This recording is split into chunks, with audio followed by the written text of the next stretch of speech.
Bé, aquí teniu alguns dels models més coneguts de taules de cultiu per a realitzar horts urbans amb terrasses, patis o fins i tot balcons. Tindríem aquest model, que és l'hort urbà de ferro galvanitzat. La superfície de cultiu és 1,40 m per 70 m. Després tenim la taula de l'hort de fusta, fa 2x1, és a dir que la superfície cultivable és gairebé el doble que amb la taula de ferro.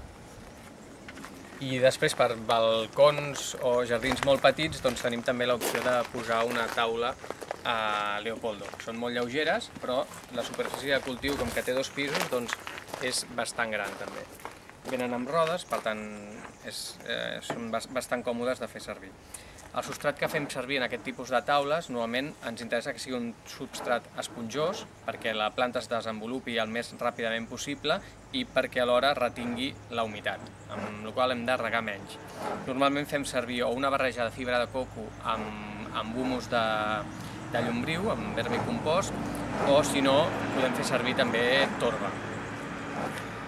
Si volem que les plantes facin bastant de fruit, és convenient abonar-les de forma periòdica.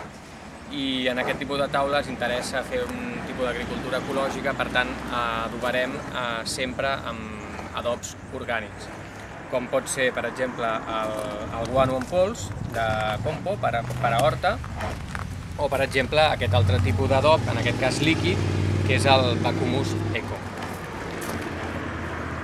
Les plantes de les hortalisses que plantem a la nostra taula de cultiu normalment quasi sempre ho farem a partir de planter que podem adquirir a centres de jardineria. En aquest cas seria planter de bledes, d'api o de col. Si plantem en planter ens estalviem fer créixer la llavor en els germinadors i guanyem gairebé 2 mesos. De totes maneres, si ho volem fer també és possible.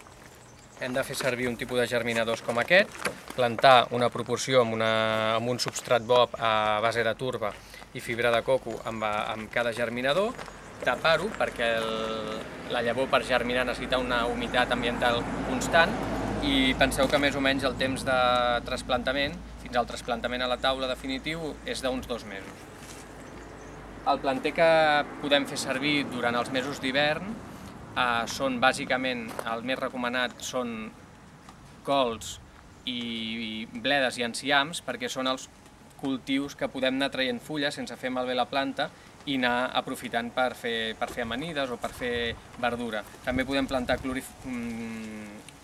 coliflor, però clar, ens hem d'esperar uns mesos a que faci el fruit i només en menjarem una vegada, mentre que amb la col, amb la bleda i amb l'enciam doncs podem anar retallant la fulla o arrencant les fulles més antigues i fent-les servir. Durant els mesos d'estiu, el més plantat, perquè és el més agraït en aquest tipus de taules, són tomaqueres, esvergínies o pebrots i enciams també. La tomaquera l'hauríeu de plantar amb una separació d'uns 25-30 centímetres. El temps fins a recollir el fruit normalment sol ser d'uns 2 mesos i la producció per planta en aquestes taules pot arribar a ser de 10 quilos per planta, cosa que és bastant.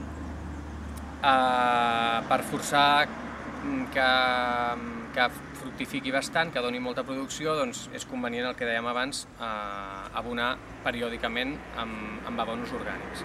I sobretot que tingui el màxim de sol possible i que no falti aigua. Això vol dir que és convenient instal·lar un rec automàtic, sobretot per l'estiu, i garantir que el substrat tingui un punt d'humitat durant tot el dia. El que és convenient regar fins i tot 2 cops al dia, poca quantitat, però 2 cops al dia amb un rec per goteig, per exemple.